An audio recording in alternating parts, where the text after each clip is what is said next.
दोस्तों आज की कहानी है बहू पहले बच्ची को बिगाड़ती हो फिर मारती हो। दोस्तों कहानी शुरू करने से पहले अगर हमारे चैनल को सब्सक्राइब नहीं किया हो तो कर लीजिए ताकि आपके पास पहुंचे हर नया वीडियो। मम्मा छुट्टियां खत्म होने को आई हैं और आप मेरे लिए कुछ भी शॉपिंग नहीं की हो। जब देखो अपने लिए ही शॉपिंग करती हो।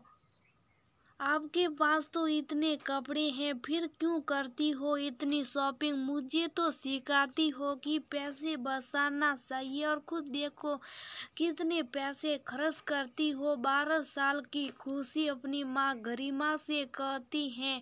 गरिमा बोली, खुशी बेटा अगली बार मैं आपके लिए बहुत सारे ड्रेस लेकर आऊंगी। मुझे भी साड़ी पसंद नहीं है पर इस बार किटी पार्टी में ब्लू साड़ी थीम है इसलिए मुझे ये साड़ी खरीदनी पड़ी। अगली बार मैं तुम्हारा ड्रेस लेकर आऊंगी। खुशी बोली, अगर आप मुझे मॉल ले गई तो मैं पापा से आपकी शिकायत बिल्कुल नहीं करूंगी। मम्मा मेरे लिए परफ्यूम लेकर आना।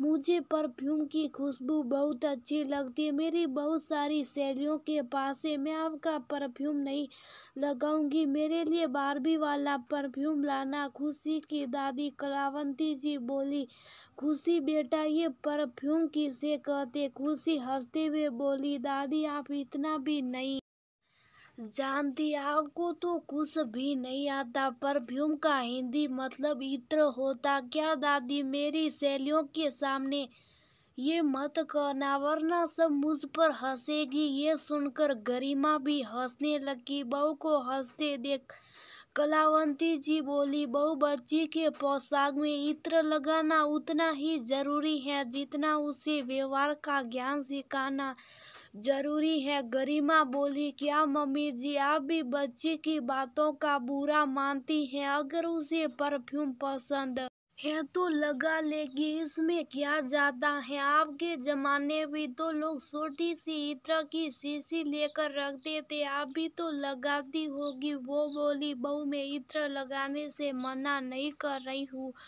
परंतु खुशी बड़ी हो रही, उसे बड़ों से कैसा व्यवहार करना चाहिए उसकी शिक्षा तुम्हें ही देनी। जमाना नया हो या पुराना हो, बच्चों के व्यवहार जब खराब होते तो जमाना माँ को ही दोषी ठहराता है। कपड़े सही जितने भी अच्छे पहन लो, अगर व्यवहार अच्छा नहीं है तो वह तुरंत दिख जाता। आगे तुम्हारी मर्जी, मेरा काम समझाना था। इतना कहकर वो चली गई। 2 दिन बाद खुशी कपड़े पहनकर और परफ्यूम लगाकर घूम रही थी तो कलावंती जी बोली, मेरी पोती से तो बहुत अच्छी खुशबू आ रही, लगता है इत्र लगाई हो।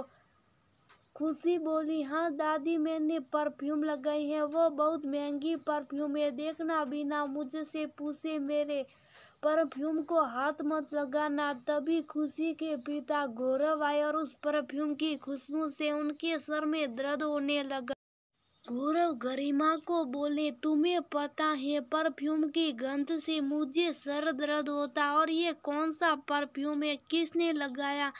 खुशी भागकर अपना परफ्यूम लेकर आई और पिता को देते हुए बोली, देखो पापा ये मेरा परफ्यूम है, मैं लगाई हूँ, इसकी खुशबू अच्छी है ना। गौरव परफ्यूम का दाम देखकर गरिमा को बोला, बच्ची को इतना महंगा परफ्यूम देने की क्या जरूरत है और छोटो बच्चों के शरीर पर इसका रिएक्शन भी हो सकता। आज के जमाने में तुम जानती हो कितना मिलावट हो रहा है, अभी इसकी उम्र ही क्या, फालतू के खर्च करके तुम इसे भी बिगाड़ रहे हो। गरिमा कुछ बोलती उससे पहले ही खुशी बोली, पापा आप बहुत बुरे परफ्यूम मम्मा से मंगवाई तो आप कितना गुस्सा कर रहे हो।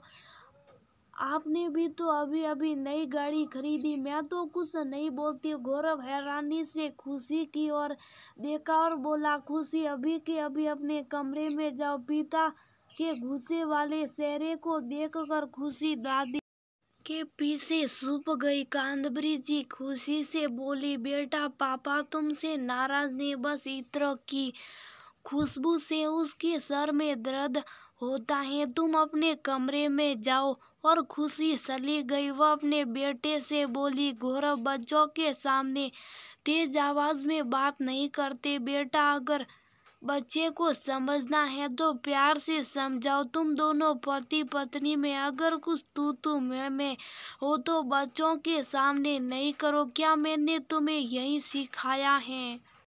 माँ के कहते ही गौरव सर झुकाकर बोला, माँ मैं दिन रात के करके मेहनत करता हूँ, परंतु इसे पैसे खर्च करने में एक पल भी नहीं लगता।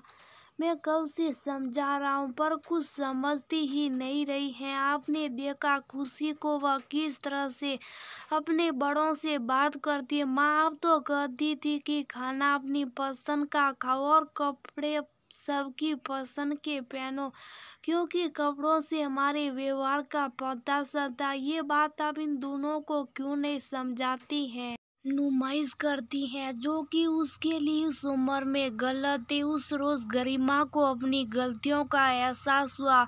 दूसरे दिन गरिमा ने जब खुशी को समझाया तो खुशी ने उल्टा उसे जवाब दिया, अभी तो अपनी सहेलियों के सामने रंग बिरंगे कपड़े पहनकर दिखावा करती, फिर मैं क्यों नहीं करूं?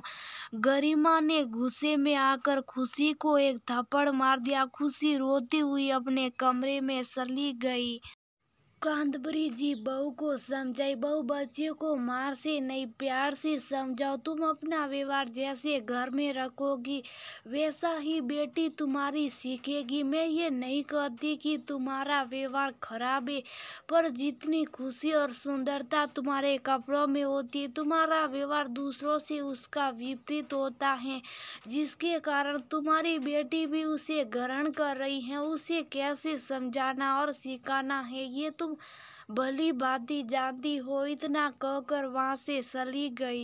अब गरिमा चमकदार कपड़ों को छोड़कर सादी सूट सलवार पहनती और कोशिश करती घर के कर्मचारियों और दूसरे लोगों से प्यार से बातें करती थी। उसकी बातों में मिठास होती थी। बच्ची ने आरसी से पूछा, मम्मा पहले आप कितना मेकअप करती थी, ये क्या हो गया आपको? अब आप शॉपिंग भी नहीं जाती? गरिमा ने प्यार से खुशी को समझाया, बेटा ज्यादा मेकअप ज्यादा खर्चा से खुशी नहीं मिलती है। ज्यादा मेकअप करने से चेहरा आगे जाकर खराब हो जाता है और इन चीजों को लोग 2 मिनट के लिए पसंद करते और बाद में भूल जाते हैं।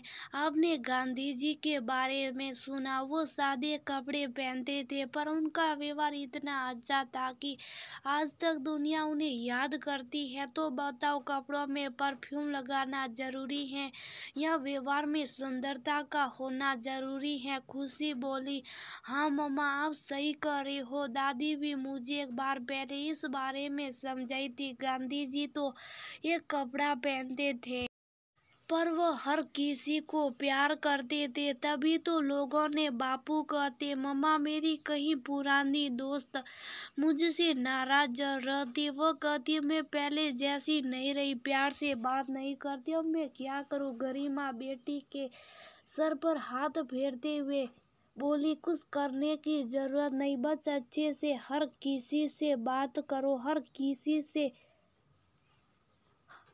तमीज से पेश आओ, कपड़े चाहे अपने जैसे भी पहनो हो, अगर आप किसी से प्यार से बात करोगी तो हर कोई आपको गले लगाया। ये याद रखना, कपड़े में जितना परफ्यूम जरूरी उससे ज्यादा आपके व्यवहार में सुंदरता का होना जरूरी है। दूर खड़ी कांतबरी जी सब सुन रही थी। वह खुश थी कि चलो घर की अगली पीढ़ी भी अब सुंदरता से ज्यादा व्यवहारिकता पर जोड़ देगी। बच्ची तो हमारे देश का भविष्य होते, अगर उनका व्यवहार अच्छा रहा तो देश भी तरक्की करेगा और अगली पीढ़ी अपने आप निखर जाएगी। दोस्तों ये तो सच है कि जो हम बच्चों के सामने अपने बड़ों के साथ व्यवहार करते वही बच्चे भी ग्रहण करते। आप एक बार अपनी छोटी छोटी बातों पर ध्यान देकर देखिए, आपके बच्चों के व्यवहार में भी बहुत बदलाव आएगा। कपड़े की खुशबू से ज्यादा व्यवहार की सुंदरता मायने रखती है, ये बात तो आप भी मान